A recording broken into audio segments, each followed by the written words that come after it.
querer ter outras blockchains dentro da blockchain dela. O Vitalik já veio pro Brasil? Quem faz o preço são os jogadores, né? O principal ferro que você tomou? O maior ferro que eu tomei foi ter deixado tudo em Bitcoin no momento que eu não podia ter. O pessoal fala muito da tokenização, que a tokenização RWA vai desbloquear sei lá quantos trilhões. Eu já vi alguns relatórios falando que não, vai ser Ethereum que vai liderar, não, vai ser a Solana que vai liderar essa corrida. Agora, recentemente, uma empresa tokenizou até duas turbinas de avião. E os seus donos fizeram um investimento de $100 milhões em IA. Agora, além dela ser uma corretora Web3, ela é uma corretora totalmente voltada também com inteligência artificial.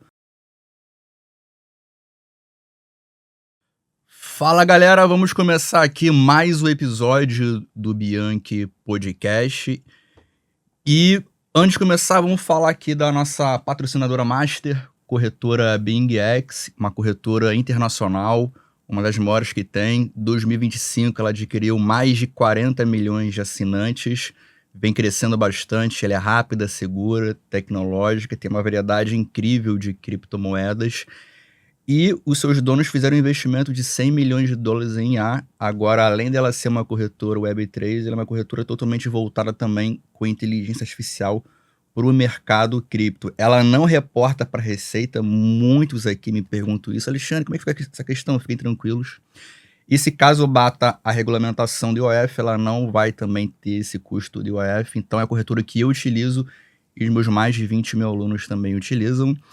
E o convidado de hoje é o Nicolas Zanetti, investidor cripto, entusiasta, e ele faz parte de um dos maiores eventos de cripto no Brasil, que eu estou bem ansioso para entender mais como é que funciona, que é o Ethereum Brasil. Seja muito bem-vindo, meu querido, seja muito bem-vindo. Obrigado, Alexandre. Um prazer estar aqui, agradeço o convite. Agora, fala mais para quem não te conhece, como é que foi seu primeiro contato com o mercado cripto, o que te fez levar isso a sério? Fica à vontade aí. Ótimo.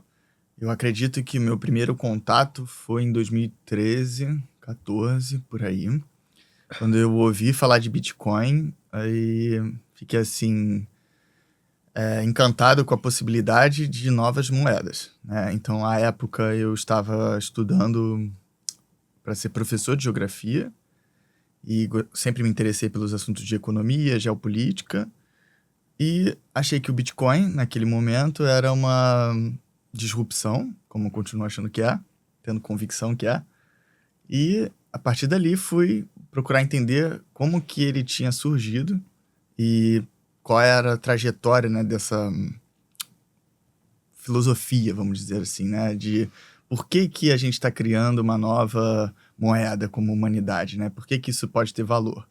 E aí, aprofundando minhas leituras e conhecendo um pouco mais os projetos que foram surgindo, como a Ethereum, eu fui cada vez mais me apaixonando e, à medida do possível, comunicando também sobre esses temas. Então, eu entrei para valer no mercado em 2025, porém, eu comprei a primeira vez em 2015. Então, aí comprei outras criptos várias, ganhei dinheiro, perdi dinheiro, aprendi, enfim, tem histórias aí para contar. E aí, ano passado, eu aceitei trabalhar com os meus amigos na Ethereum Brasil e tem sido um caminho bem legal. Acho que é para isso que a gente está aqui para conversar. E aí, em 2015, você disse que foi o primeiro contato. Como é que foi esse primeiro contato? Por que não foi igual do 25 que você entrou de vez? Entrou no ouvido, saiu do outro, aí você achou que estava muito no começo? O que faltou ali para você levar a sério naquela época? O Bitcoin estava muito baratinho, né? O que faltou ali naquela época lá? Eu ainda acho que tá barato. Agora, estava mais barato ainda. Eu acredito que, como estava muito no começo, eu tinha pouca gente para conversar. Eu conhecia pouca gente que entendia, pouca gente que sabia o que era. Porra, muito embrionário, né, cara? Estava muito desconectado aqui no Rio de Janeiro. E também nessa filosofia libertária, né, individualista, no sentido de cada um que se salve.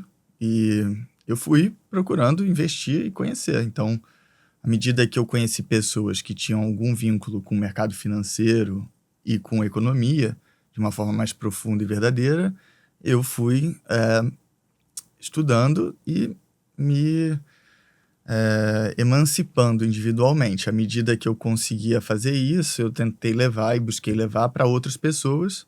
Ah, a palavra do Bitcoin é a palavra de Satoshi. E, e foi bem legal. Eu tenho amigos que estão há mais de 10 anos me ouvindo falar de Bitcoin. E tem outras pessoas que deixaram de falar comigo nesse tempo também. Eu não sei, espero que elas estejam bem. É. Como é que foi esse... Mas durou pouquinho tempo? Um mês, 2015, e depois você desistiu, Não, assim? não. Eu quebrei por motivos variados em 2020. E por mudanças pessoais da minha vida, questões que, enfim, da minha gestão mesmo. E aí eu falei assim, beleza, eu acho ótimo e tudo mais, mas eu não estava com condições de participar do mercado naquele momento, como professor Aham. e a minha fonte de renda no momento. Então foi uma crise pessoal mesmo. E que eu depois falei assim, não, eu acho que é isso mesmo, eu vou voltar para esse mercado. Ou talvez eu sempre estive nele, porque eu sempre continuei estudando e vendo e acompanhando. Então, vários crashes, bear markets, eu acompanhei, eu vi mesmo, mais ou menos dentro do mercado. Então, é isso, eu acho que eu estou nele desde 2015 de formas diferentes. Então, estou feliz com a minha trajetória, sei que a gente vai muito longe ainda. Boa. E aí você disse que é um dos cabeças, né? Um dos fundadores da Ethereum Brasil. E aí explica pra galera o que é Ethereum Brasil. Na verdade, eu não sou um dos fundadores, né? Eu trabalho com pessoas que detêm a marca, né? Aqui no Brasil. A única empresa que pode usar o nome Ethereum no Brasil é a nossa. E eu conheço, sim, pessoas que fundaram a Ethereum Brasil. E até antes, outro evento, né? Que era Ethereum São Paulo. Né? As pessoas, uma comunidade, né? Que vem passando esse bastão. E, sim, no Ethereum Brasil do ano passado, eu não executei o evento, não planejei o evento, mas estive lá nos 40 do segundo tempo para fazer ele acontecer. E aí me aproximei de muita gente legal e, sim, das pessoas pioneiras em Ethereum, em educação de Ethereum no Brasil, com certeza, isso sim. Ou pelo menos de parte delas. E estou disponível para conhecer mais gente. Atualmente, né, ou pelo menos desde maio do ano passado, eu trabalho lá no Telegram da Ethereum Brasil, colocando notícias, engajando a comunidade, e também no Twitter da Ethereum Brasil, que sou eu que faço, junto com mais 2 amigos, a gestão da página. Então, esse é o meu papel no Ethereum Brasil, além de fazer parcerias de negócios, trazer investidores, trazer pessoas interessadas para o ecossistema para fazer crescer esse ambiente da Ethereum no Brasil. É isso. Como é que pintou no o começo, assim, como é que você se engajou com o evento Ethereum? Foi justamente por uma relação de confiança, com uma relação pessoal, de amizade com o presidente da Ethereum Brasil até o momento, o Afonso Bellitti. E pela minha trajetória de professor, e a dele também, a gente pôde conversar muitas coisas sobre cripto, sobre Brasil, sobre esses temas afins, sobre libertarianismo e assim por diante. E daí a confiança de que a gente estava falando a mesma língua, de que a gente acredita no projeto da Ethereum, que é importante educar, que é importante desenvolver o ecossistema, que pode trazer muitos benefícios e um interesse genuíno de ver a emancipação das pessoas, a prosperidade, e eu acredito que cripto é o ambiente propício para isso, com responsabilidade. Fazer um evento desse porte, ele é muito complicado. Eu vejo algumas pessoas fazendo e depois não fazem mais. Requer um nível, né, de investimento, de conhecimento, de contato Como é que são esses desafios? Como é que a Ethereum ela conseguiu, durante tanto tempo, continuar fazendo os eventos? Qual o diferencial dela, assim, para ela continuar crescendo nessa área de evento, assim? Ótimo, excelente pergunta. Sim, os eventos cripto, especialmente aqui no Rio de Janeiro, né, eles têm tido uma maior expressividade, né, mas não foi sempre assim, imagina, há 10 anos. E eu imagino, né, que seja a dificuldade de ter eventos grandes assim, das pessoas continuarem vivas no mercado por muito tempo. Afinal, como a vida é imprevisível, volátil e requer muita disciplina, né? Então, eu imagino que, assim como eu, outras pessoas saíram do mercado e não tiveram vontade de voltar, seja para fazer eventos, seja para investir. E o mercado está sempre aberto, ele segue, né? Então, acredito que a Ethereum, como a segunda maior blockchain, né, em market cap, e por ter características distintas ao Bitcoin, ela se apresenta cada vez mais como uma rede diferenciada, né, e bastante significativa. Acho que vale a pena o pessoal conhecer cada vez mais, por isso estou aqui.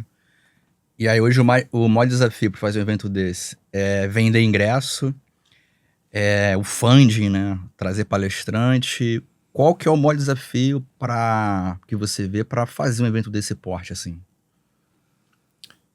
Para dar Bom, certo, né? Uma coisa é fazer, outra coisa é... pelo que eu acompanhei brevemente, né, eu diria que o mais difícil é trazer novas pessoas.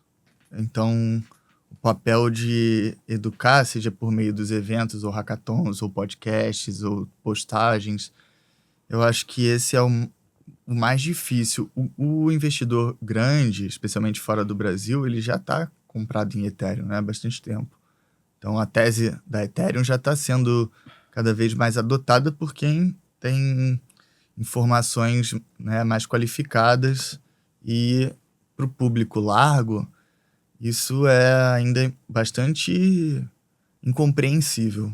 Então, talvez não seja a questão da qualidade da blockchain e das potencialidades de cripto, e sim da compreensão das pessoas, do varejo. Então, tenho observado que tem um movimento grande para onboardar pessoas, não só em Ethereum, como várias outras redes. E a América Latina, especialmente o Brasil, um ambiente que diversos indicadores e pesquisas têm sido apontados como o lugar onde essa adoção tem sido cada vez mais expressiva. Então, é isso, trazer mais gente. Trazer mais gente, né? Eu tenho muita vontade de fazer um evento cripto. E o que você poderia deixar pra galera aí de dica, de 3 melhores dicas para fazer um evento desse porte e 3 erros que não podem acontecer, assim, que você Nossa, vê aí? pelo que eu tenho ouvido, né, e participado desde o ano passado, dicas. Transparência, acho que é a primeira. As pessoas que estão nesse mercado precisam entender que tem pessoas sérias, né? São pessoas sérias, são pessoas comprometidas e fazem valer suas palavras, seus contratos, né? Então, isso não depende da confiança, né? Depende da matemática. Então, o contrato está lá e ele vai ser executado. Quando o contrato é executado e as partes recebem aquilo que elas contrataram, ótimo, né? Então, quanto mais isso vai acontecendo, também mais confiança. Então, eu acho transparência, confiança e... acho que, então, verdade. Trazer informações que são relevantes. Então, sem promessa de, a Ethereum vai chegar a tal valor em tanto tempo. Isso a gente não faz, né? Quem sou eu para dizer isso? Chega a ser engraçado também, né? Não É, tem como. e até hoje de manhã eu estava lendo um tweet do Tom Lee, que é o maior bull de Ethereum, um dos maiores, né, propagandistas. Ele já errou muitas vezes, só que ele tem um departamento jurídico e uma conta bancária muito maior que a minha, para poder arcar com o ônus dessas frases, né. Então, bom, ele tem seus fãs e sua base de seguidores e assim vai. Eu acompanho ele, claro, e desejo tudo de bom. Agora, a gente aqui não faz promessas que são inexequíveis, né, ou irrealistas. Eu acho que o objetivo é outro: educar, faça sua pesquisa e vamos juntos. E até o público já tá mais espertinho, né, nessa questão de, vou botar que vai subir 1 milhão de %. A galera já tá meio esperta nesse sentido, né, de não... Boa parte, assim, né? Assim como na vida, né, a assimetria de informações é colossal, a desigualdade, né. Então, tem gente que tá chegando agora, tem gente que chegou há muito tempo, tem gente que chegou há muito tempo e não entendeu nada, tem gente que chegou ontem e entendeu já bem bastante coisa. Sempre depende do que você leu, quem você conheceu, o que você ouviu, o que você viveu. E, sim, o mercado está cada vez mais maduro. Eu percebo isso com clareza, especialmente no Brasil. Eu vejo o volume de empresas, né, que estão crescendo, aparecendo, pessoas responsáveis. Ao mesmo tempo, também tem muita coisa horrível.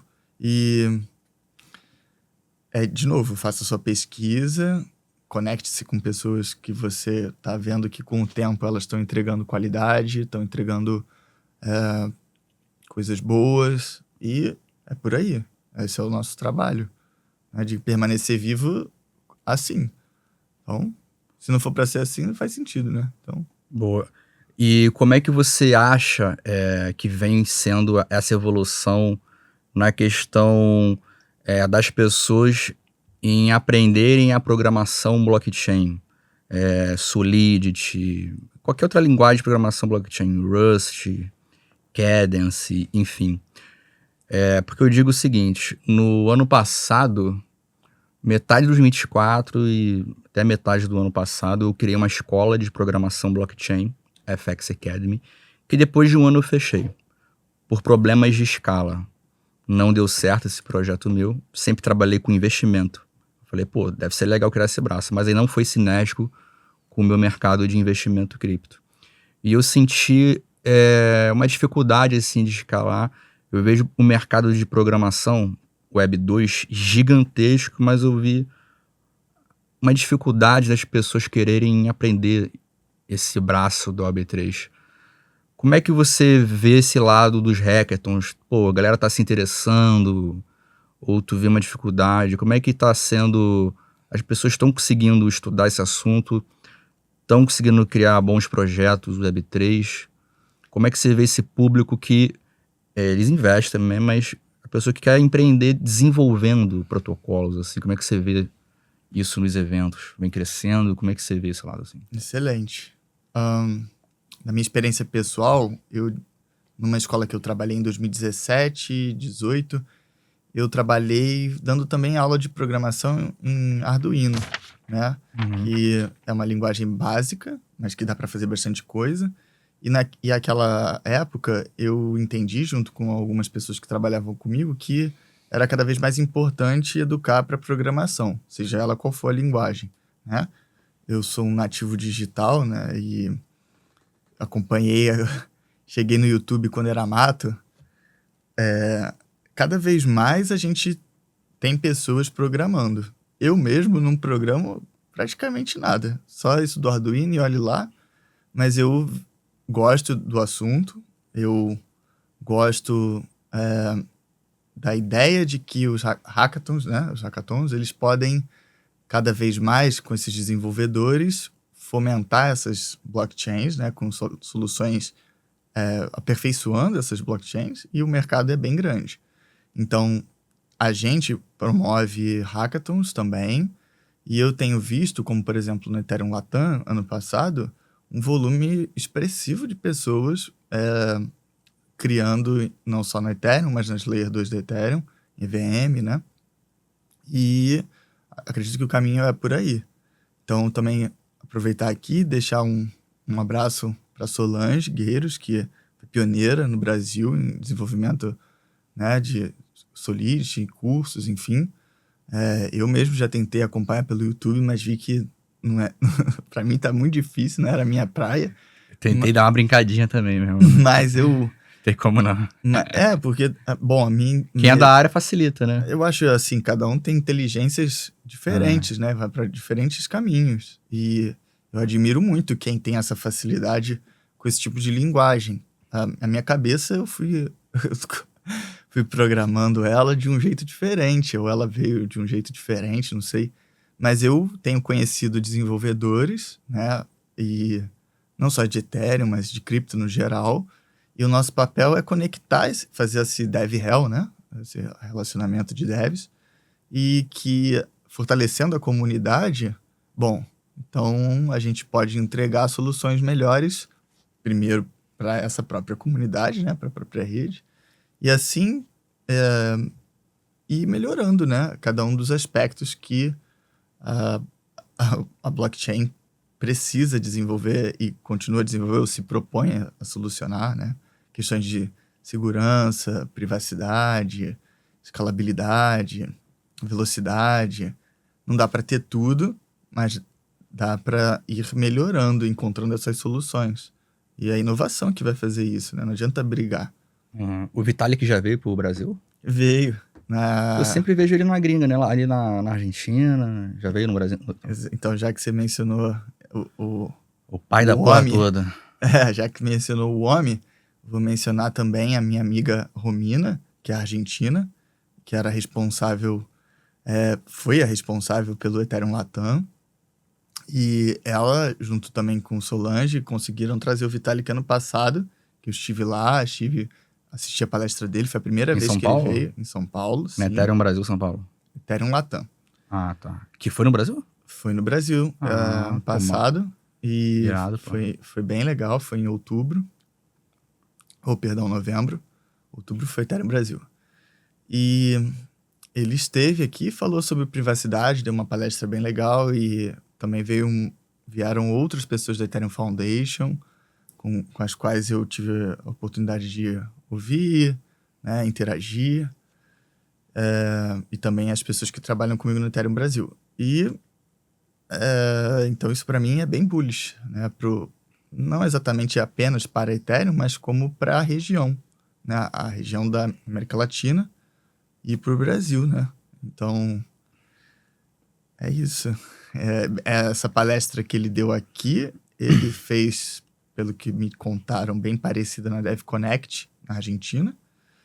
E essa palestra está disponível nas redes. Vale a pena para quem quer entender as visões dele. Ele está escrevendo muito ultimamente.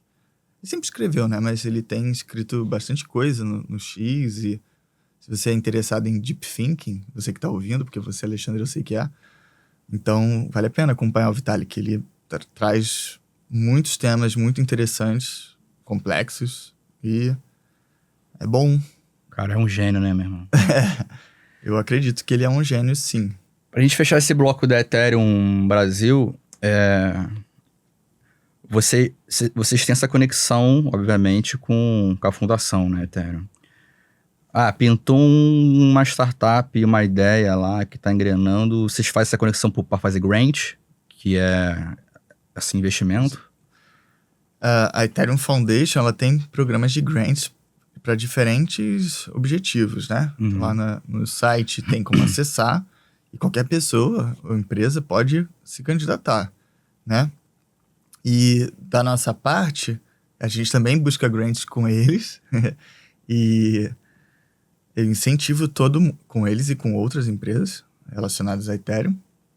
Então, eu incentivo todo mundo a conhecer as possibilidades, né? Porque mais um dos benefícios de cripto, né, é da pessoa no mercado local aqui acessar essa economia de uma maneira, economia estrangeira, né? De uma maneira muito mais rápida. Você pode conectar com atores de todo lugar do mundo e receber, né, por meio de muitos meios, esses incentivos. Então, vão em frente. E aí, os hackathons que acontecem lá, tem que ser só de Solidity ou pode ser qualquer linguagem? Chegar lá de Rust, lá, de Solana, tem essa rixa ou é abertão assim 100%? Bom, no evento da Ethereum Brasil, as nossas soluções estão mais focadas em Ethereum, com certeza. Aham. Agora, uma coisa que Faz eu tenho sentido. observado no ambiente com as pessoas que eu converso, né? Entre as quais algumas você até entrevistou aqui, amigos também, é que cada vez mais a ideia não é ficar tendo rixas entre blockchains. Pelo contrário. Matar outra. Por exemplo, as pessoas ficam falando, Solana vai matar a Ethereum, ou vice-versa. Eu não tenho essa visão. Eu nem acho que ela é produtiva para ninguém. A Solana, ela tem suas soluções e que outras pessoas vão saber explicar muito melhor que eu, inclusive da própria Ethereum. E cada uma tem seus espaços, cada uma pode crescer de uma maneira integrada. Eu não vejo como produtivo a gente ficar atacando redes diferentes e desenvolvedores diferentes. Eu não encaro assim o mercado. Eu vejo de uma outra maneira, que tendo liberdade e concorrência, vão perseverar melhores soluções. E quem vai ganhar isso são os indivíduos. Então, se a Ethereum entrega boas soluções, como ela faz, e como eu acredito que ela fará cada vez mais, vão se beneficiar todos aqueles que estão juntos. E uma vez que a Ethereum se beneficie, o mercado cripto, como ela é tão grande, também vai se beneficiar. Outras redes que têm um capital, um market cap menor, né? E eu vejo também outros projetos bons, outras blockchains que eu acredito são interessantes, também vão continuar prosperando, né? Então, por que eu vou atacar o Bitcoin só porque eu faço um evento de Ethereum? Não faz sentido. E por que eu vou atacar as outras? Não, a gente quer apertar a mão de pessoas e projetos bons. Pô. Na sua opinião, o que fez a Ethereum permanecer no top 2 até hoje? Eu comecei em 2017 no mercado. Cara, e a Ethereum sempre esteve ali nas cabeças. Teve só um momento que acabou se perdendo pro Bitcoin Cash, que eu até fiquei preocupado em 2017. Chegou uma hora que o market cap do Bitcoin Cash em 2017, foi 2017, 2018, chegou muito próximo do Bitcoin. Eu falei, porra, fudeu, uma merda centralizada vai passar o Bitcoin. E aí, mas logo depois isso passou e virou pó, vem só caindo. O que você viu de diferencial para a blockchain da Ethereum permanecer como, cara, muito superior ali na questão de market cap? Até hoje em relação ao top 2, que é a Solana, né? De primeira camada, assim. Ótimo. Tem muitos elementos aí, não sei se eu vou acertar todos, mas como é a minha opinião, né?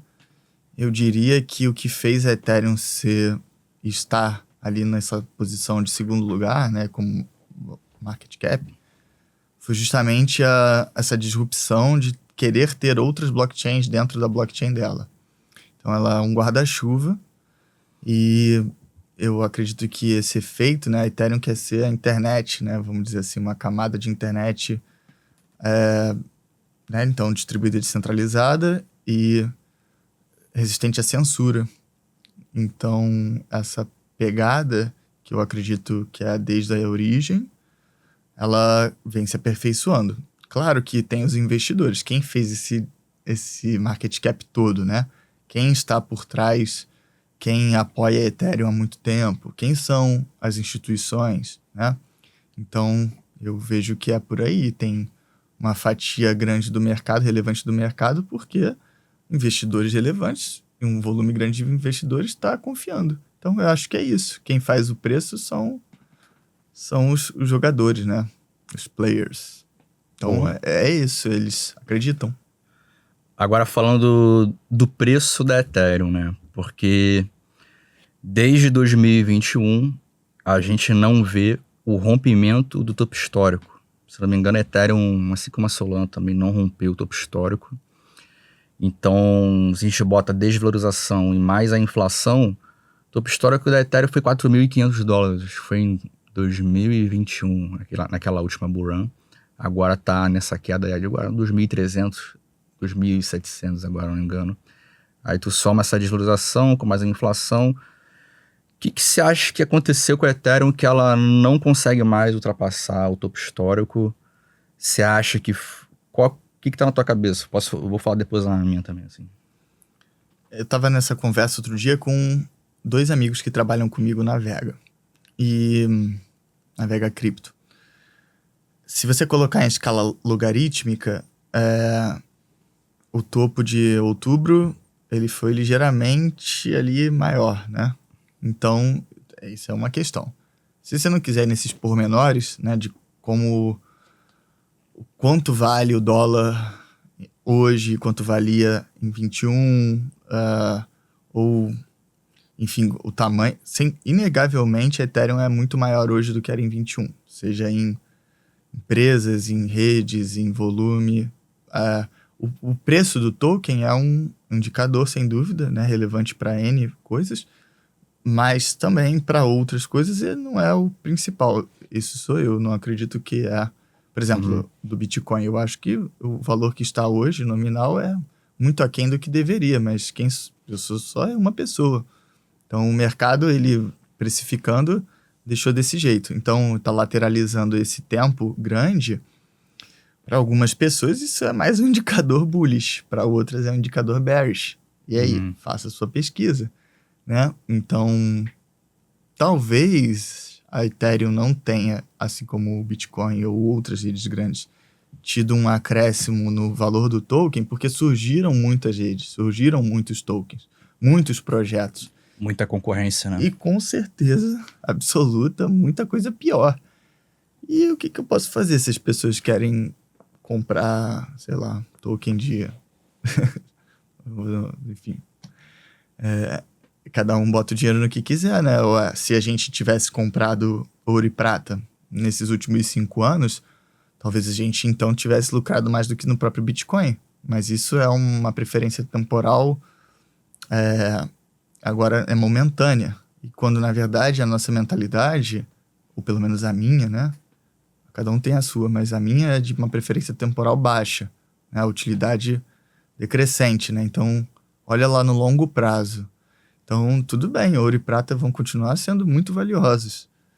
Eu só acho que o Bitcoin vai valer mais. E também acho que a Ethereum no longo prazo vai valer mais também. E vai ser muito mais útil.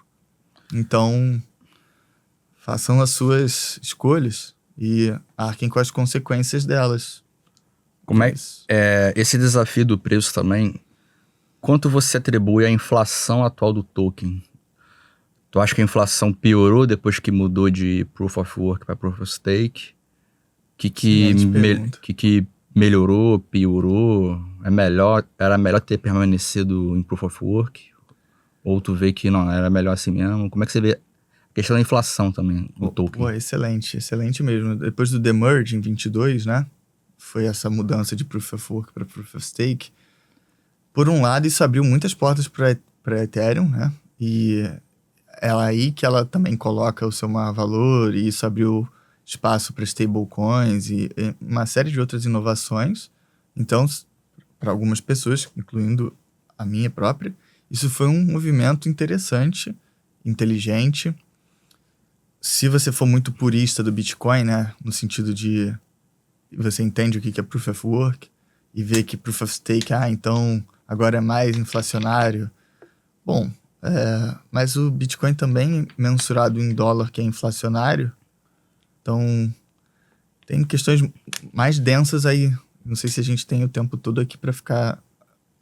E nem sei se eu também sou a melhor pessoa indicada para explicar esses pormenores, mas eu vejo que ter transformado a Ethereum em Proof of Stake foi muito inteligente para alcançar os objetivos que ela se propõe, que não são os do Bitcoin, são outros, né? Que, na verdade, é de tornar mais escalável, né? Procurar justamente ser uma rede mais, eu diria... acho que vamos colocar assim, escalável, isso não tem como negar. E não é o que o Bitcoin quer fazer. Então, ela não podia seguir naquele modelo.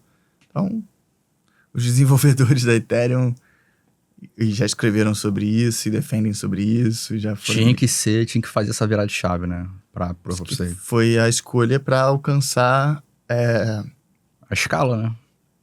Naquela questão do trilema da blockchain, né? Barateou também. Isso, então se não dá para ter tudo, como pode ser o melhor que a gente consegue, né, fazendo dessa maneira.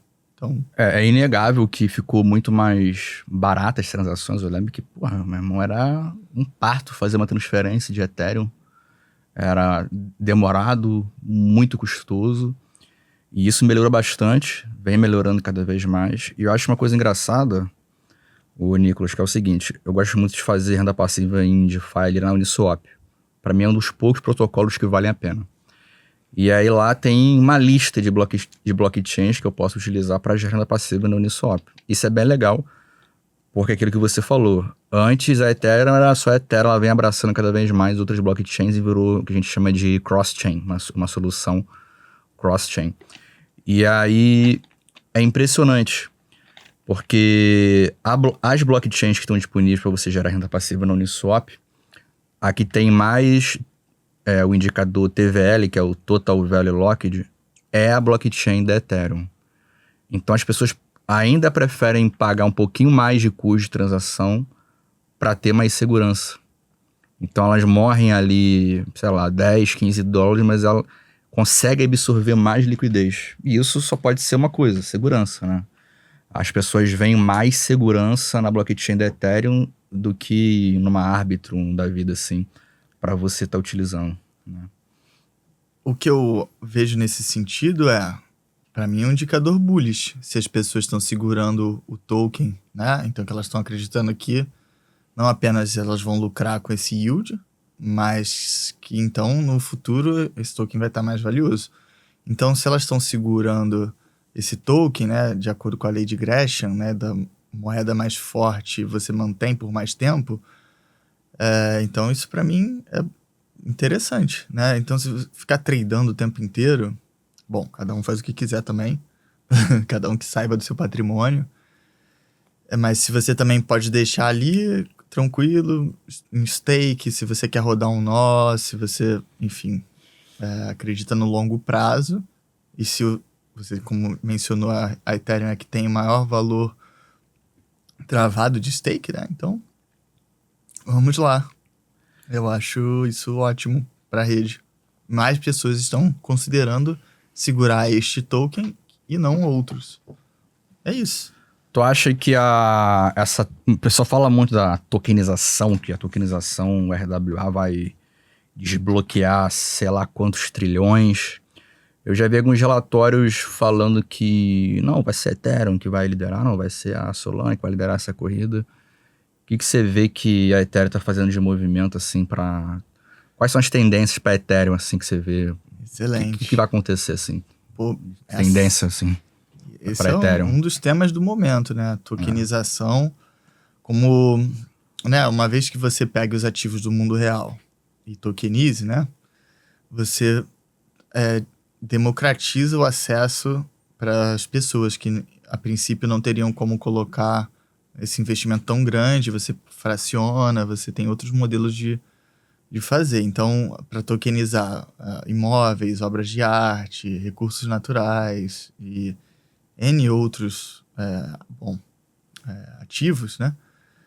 Isso é bastante inovador também, e a Ethereum vem fazendo esse movimento. É também a rede que tem maior volume, né, de ativos tokenizados. E tem, agora recentemente, uma empresa tokenizou até duas turbinas de avião. Uma coisa assim, totalmente, assim, eu fiquei, nossa, realmente, parabéns. Eu não vou fazer F-Zilla, posso fazer porque eu quero que eles se deem muito bem. Eu achei isso, fiquei assim, parabéns, cara, que inovação, que legal. Se isso é interessante para alguém, por que não fazer? E ótimo. Então, se até uma turbina de avião foi tokenizada, olha quantos outros ativos podem ser. E cada vez mais crescendo isso no Brasil e no mundo. Até, né, o próprio dinheiro, né, está sendo tokenizado cada vez mais. O que são as stablecoins e os stable bonds? Uhum. Então, está crescendo muito e vai crescer cada vez mais. Até tem relatórios, né, falando de quantas stablecoins vão surgir aí no Brasil esse ano, 26, né? Quantas já não surgiram. Bom, eventualmente algumas vão morrer. Umas já nascem até mortas, né? Como A do Banco Central aí, que a galera... Drex. Talvez alguém queira usar, talvez alguém seja obrigado a usar, enfim. Boa sorte também para eles, que queiram fazer coisas interessantes para as pessoas. Boa. Sobre o Vitalik, ele é uma figura muito engajada com a comunidade, certo? Tá sempre participando, mas até quando você acha que isso pode ser um problema? No sentido do seguinte, cara, hoje o Satoshi, ninguém sabe o que é, então não tem esse problema, né? Algumas pessoas, eu tenho esse medo também, por exemplo, cara, vamos supor, se esse cara for raptado, se esse cara sumir, morrer, o que isso influencia no preço da Ethereum? Os processos estão muito descentralizados já, então isso não ia interferir em nada. Porcentagem de token dele é irrelevante também, que ele detém em relação a todo o tokenomics. Você acha que a Ethereum vai sofrer muito perdendo essa figura tão emblemática que é o Vitalik? Eu acho que, ninguém quer que isso aconteça, mas se acontecer, não muda em porra nenhuma, assim. O que você acha? Excelente pergunta. De verdade, eu nunca tinha feito essa comparação entre o Satoshi ou o Vitalik no sentido de se um desaparecer. Eu acho que se ele fizer coisas ruins, e ele vai sempre ser associado a Ethereum, aí claro, né? Enfim. Mas eu não vejo que esse é o propósito dele. Ele My Lady, né? Jamais... Eu digo, mas tipo, se ele meu irmão, sumir, acontecer alguma coisa, pegarem ele, meu irmão. Mas aí no sentido, eu acho que também a própria obra dele é para Ethereum ser da humanidade, né? Uma rede da humanidade e, como você falou, o total de tokens que a gente sabe que está no posse dele é irrelevante frente ao total da rede como um todo. Claro que se ele vender tudo, como uma baleia que o preço no tempo 1 vai cair e depois ele vai seguir. Assim como as baleias do Bitcoin lá atrás. Mas, felizmente, o Satoshi, na minha opinião, está congelado. E os Bitcoins dele vão ficar lá inacessíveis. Inclusive, essa computação quântica, sei lá o que. Isso é uma viagem. Não vai acontecer. Eu sempre faço essa pergunta. Quebrar o código do Bitcoin. Porque se quebrasse, quebraria, na verdade, do sistema mundial como um todo. E aí, eu fiz essa pergunta da computação quântica em todos os episódios. Eu falei, cara, não, hoje eu não vou fazer não, cara. Já tá esgotado essa porra, não aguento fazer essa pergunta. Mas então você acha que, não iria mudar nada? Porque poderiam botar ele num quartinho, cara, me passa tudo dessa porra aí, todos os endereços, protocolo, isso tudo baixíssimo risco. Não mas é isso que vai acontecer, é uma grande venda, poderia ser isso, né? Uma grande... massiva, mas... Uma venda massiva em algum momento, e como qualquer ativo da humanidade vai... Olha o ouro e a prata ontem, né? Olha quanta volatilidade em 20 minutos. Trilhões, né? O valor da Ethereum em ouro e prata foi liquidado ontem, dia 30, né?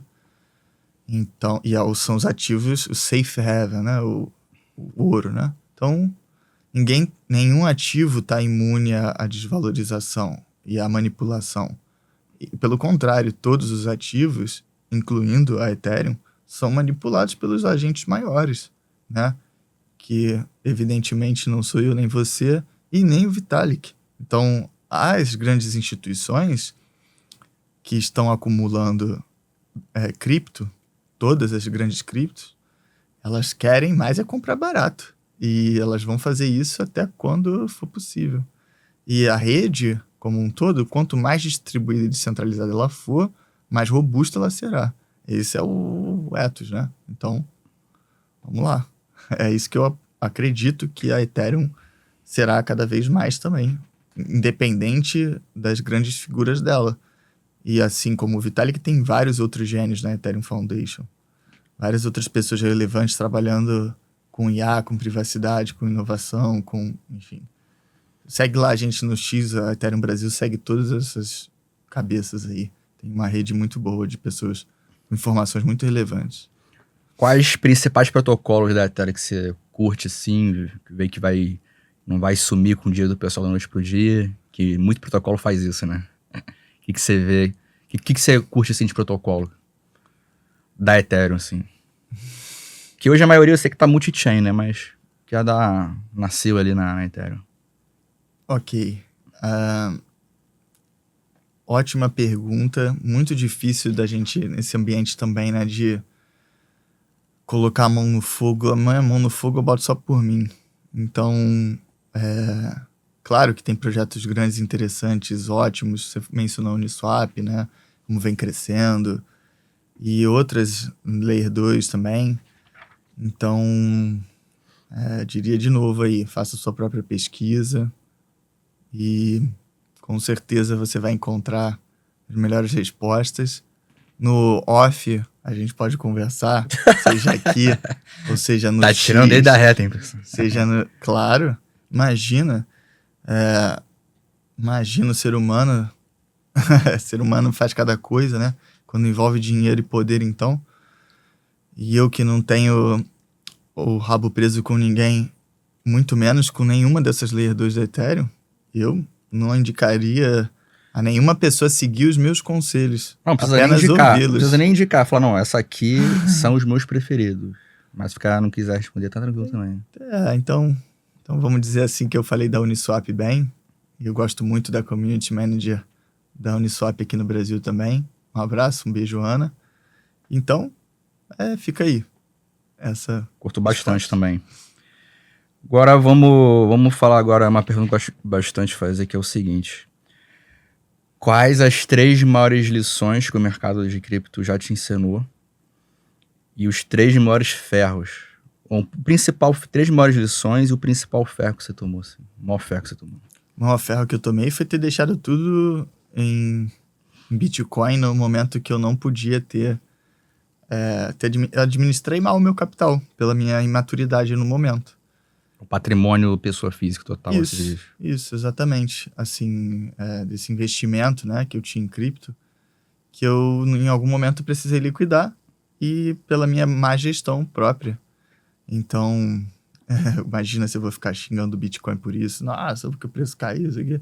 Foi por minha própria imaturidade, inconsequência, ou talvez a minha própria vontade de ver em um lugar e o mercado não tá nem aí para minhas opiniões pessoais, ele vai agir de acordo com o que se os atores estão fazendo. Então eu diria que o maior arcano foi esse, ter colocado muito... A superalocação, né? Isso, mesmo no Bitcoin. Então eu aprendi que a gente deve ter diferentes carteiras para diferentes tempos, com diferentes objetivos. Isso é interessante. Então, eu acho que esse é o caminho maior para ficar vivo por mais tempo. Porque, de novo, o mercado não vai morrer.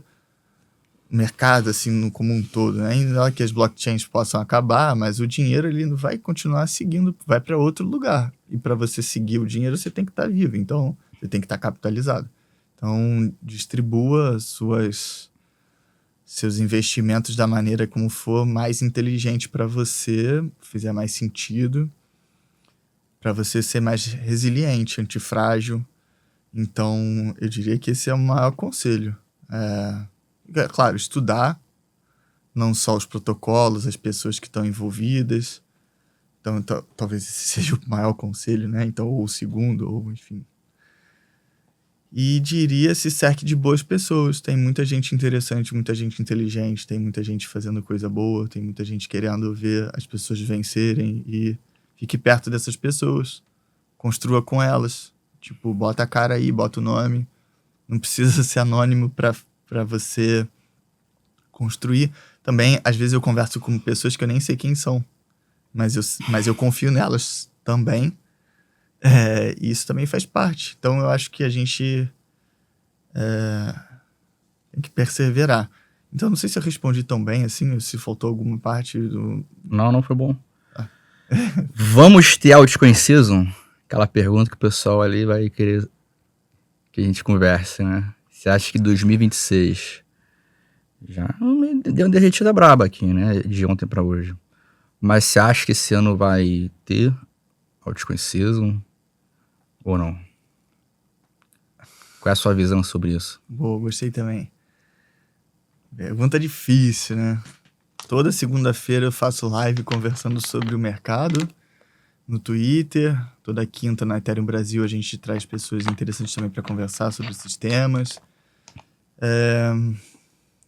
sobre altcoin season, se eu falar que eu acho que é irrelevante se vai ter ou não, algumas pessoas não vão entender, né? Mas eu diria que para mim,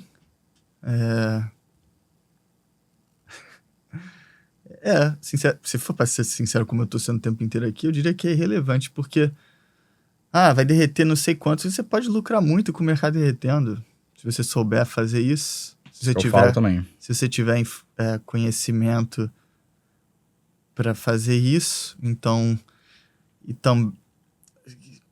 claro que, né, assim, nossa, é tão difícil que a gente nunca sabe quem tá ouvindo e como vai ouvir o que a gente tá falando, né? Aí às vezes eu fico assim, mas, claro, o Bitcoin puxando todo mundo é um cenário mais favorável para quem tá entrando, né? Então, havendo esse cenário, né, de bullish pro Bitcoin, claro que então as maiores redes, incluindo o Ethereum, também vão junto, vão surfar a onda, né? A maré tá subindo para todo mundo. Se a maré tá descendo, também tá descendo para todo mundo. A maré subindo ou descendo, você pode lucrar. Se as altcoins capitaneadas pela Ethereum estão se valorizando mais do que o Bitcoin, isso é altcoin season, né? E se isso acontecer, bom, então procure essas altcoins que têm, na sua visão, mais elementos que te indiquem que ela vai valorizar mais e entre em bons momentos, saia nos momentos certos, e é isso. Boa. Bota o quadro do gráfico.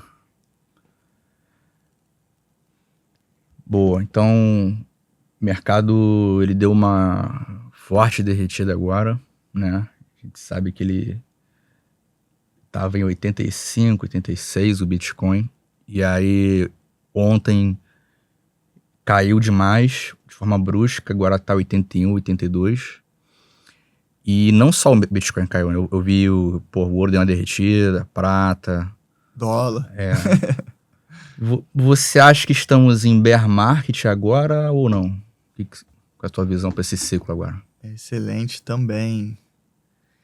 E difícil também demais, porque eu já vi muita gente que eu sei que é muito mais qualificada que eu dizendo que estamos e que não estamos. Eu vejo o mercado bem ambíguo nessa questão, né? Então, se tá ambíguo e se tá difícil de apontar, de novo também eu diria, você tá com medo de estar num bear market, talvez você esteja muito alocado. Então, se você tá olhando o preço todo dia, com certeza você tá muito alocado. Você colocou mais do que você poderia. Você não tá tranquilo. Então, eu vi também uma página que em novembro do ano passado disse, quando começou, né, aquela grande queda em outubro, né, da all-time high e tal, escreveu assim, quando o Bitcoin chegar nos 74 mil, me fala comigo. Bom, eu acho que é um bom parâmetro, né, tem uma resistência gigante no 72 e tal, como tem no 80. Então, claro, também, indicador técnico, abaixo de 20% da all-time high, é o indicador técnico mais conhecido para dizer que é um bear market. Só que a gente sabe, espero que todo mundo que está te ouvindo, seu público qualificado com certeza, sabe então que também a gente não deve olhar um indicador só. Então, aí justamente por isso algumas pessoas dizem, está, não está, como vai fechar o mensal? Claramente vai fechar, quer dizer, claramente, né, quem sou eu, pode não fechar negativo hoje, dia 31. Mas tudo indica que vai fechar negativo de novo, né? E então, outubro, novembro, dezembro, janeiro, 4 meses negativo, seria a primeira vez na história do Bitcoin, né? 4 meses seguidos negativos. Então, isso é mais um indicador de bear market, claro. E, por outro lado também, quanto tempo demora esse bear market, geralmente, né? Quanto tempo fica essa dor extrema? Então, se isso é verdade que estamos em bear market desde outubro, então talvez a gente esteja já chegando no próximo ou bem próximo de um fundo, do fundo, né, especificamente. Mas a gente nunca sabe também, porque análise técnica não significa nada quando a gente tem o tweet do Trump que pode fazer A ou B, ou alguém que pode apertar um botão e fazer tudo mudar, ou um vírus, ou... Então, tudo muito imprevisível, tudo muito incerto. Eu diria que a gente deve seguir sempre com prudência e ver o maior número de informações e visões possíveis. Então, para dar essa volta ao mundo, eu diria que, na minha opinião pessoal, o Bitcoin propriamente ainda tem um padrão mais longo de alta do que só esse curto prazo de 4 meses. Né? Então, tem tendências, especialmente em escala logarítmica, tem canais, tem outros padrões gráficos aí. É aquela coisa, né? Se você tá muito na dúvida, dá um zoom out. Eu diria isso para as pessoas. Então, quando você entrou, aí, né? O Bitcoin caiu 30%, 40% do all-time high. Pô, mas na minha carteira eu tô vendo aqui, tá 500% acima. Daí, isso é relevante para suas novas entradas, né? E aí que é a questão. Então, quem tá entrando, entra devagarzinho, aí com calma, tipo, né? Observa mais. Felizmente, nosso tempo está se encerrando. Quero fazer agora a última perguntinha, pra gente terminar com chave de ouro. A pergunta, cara, que eu tive uma ideia, desde o último podcast que eu tive essa ideia dessa pergunta, que eu acho muito fora da caixinha, que é o seguinte, que é meio que aquela inversa do Vitalik que eu fiz. Se o Satoshi Nakamoto aparecesse vivo hoje, seria o fim do mercado? Não. Definitivamente não. Definitivamente não. Qual seria o trade-off? O que você acha que iria... Porque se ele aparecesse, o que mudaria nos fundamentos do Bitcoin? Nada. Então ele ia continuar, para quem acredita que o Bitcoin tem muito valor, pelas propriedades que ele tem, você ia ter a oportunidade de comprar mais barato. É isso. Então o mercado ia seguir. Tu acha que o mercado ia dar aquela forte dompada de medo? Isso acho não. Isso eu tenho certeza absoluta que qualquer movimento que aconteça em carteiras, carteiras do Satoshi ou coisa assim, claro, isso vai... O FUD, né? As pessoas... Medo também, né? Paralisa demais e... acho que a gente... Então devemos torcer pra ele aparecer logo. Não, na verdade, também, se ele aparecesse, que eu já falei, eu acho que ele não vai... Ele tá aparecido lá congelado, na minha opinião. O Ralph Finney, pra quem não pegou a referência ainda. Posso estar errado também, mas seria muito interessante conversar com essa cabeça, né? Assim como Ou cabeças, né? Que é uma entidade. Exato.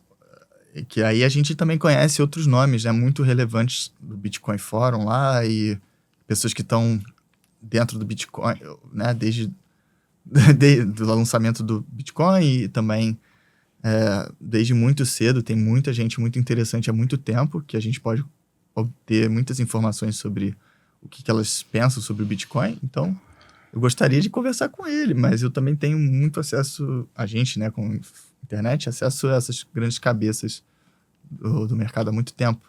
Então, eu não acho que ele vai aparecer, não acho que a carteira dele vai ser quebrada. Eu acho que esses bitcoins já eram, assim como vários outros já se foram, e várias outras pessoas também vão perder suas chaves, e isso, no final das contas, é bom para quem conseguir ter acesso às suas próprias carteiras com seus satoshis. E eu acho que é por aí. Excelente, então. Fala pra galera quando que vai ser o próximo evento da Ethereum Brasil, data, local, e também fala pra galera a sua mídia social, como é que eles podem te achar? Muito obrigado. Bom, meu nome é Nicolas Zanetti, como tá em algum lugar aí na tela. Vocês podem me encontrar, é só digitar. Então, X, Instagram, LinkedIn, pelas redes de Ethereum Brasil também, ou da Vega Cripto. Também Ethereum Rio, no Instagram. Dessas maneiras você me encontra e a gente pode conversar esses e outros temas, né? À vontade, eu amo, tô aqui para isso, eu adoro isso. Sou bullish com isso tudo. E o próximo evento, Ethereum Rio, dia 20 e 21 de maio, aqui. A gente está para lançar o evento na segunda-feira, agora. Então, em primeira mão, a gente conversando aqui com você. Boa. E estão todos convidados. E o Ethereum Brasil acontecerá em outubro. A gente está com uma questão de datas com o São Paulo, que a gente realizou o evento ano passado no Morumbis, né? E a gente está definindo a data com eles, mas será em outubro, com certeza. Então, a princípio, é 28 e 29 de outubro, como a gente tem conversado com eles. E fiquem atentos nas nossas redes, a gente está sempre disponível para tirar dúvida, para onboardar, para criar junto, para conversar, para fortalecer o ecossistema não só da Ethereum, mas eu com convicção digo, pelas pessoas que trabalham comigo, o ambiente cripto no Brasil e na América Latina como um todo. Então, e a gente tem muitos aliados, agora você é mais um. Te agradeço muito. Agradeço também o pessoal do estúdio e o pessoal de casa está ouvindo. E foi um prazer. Espero ter aberto as discussões e que as pessoas se interessem cada vez mais, né? Aprendam cada vez mais, se fortaleçam cada vez mais. É isso. Quero agradecer também o seu comparecimento aqui, foi sensacional. E vamos fechar agora. É isso, pessoal. Forte abraço e vamos pra cima.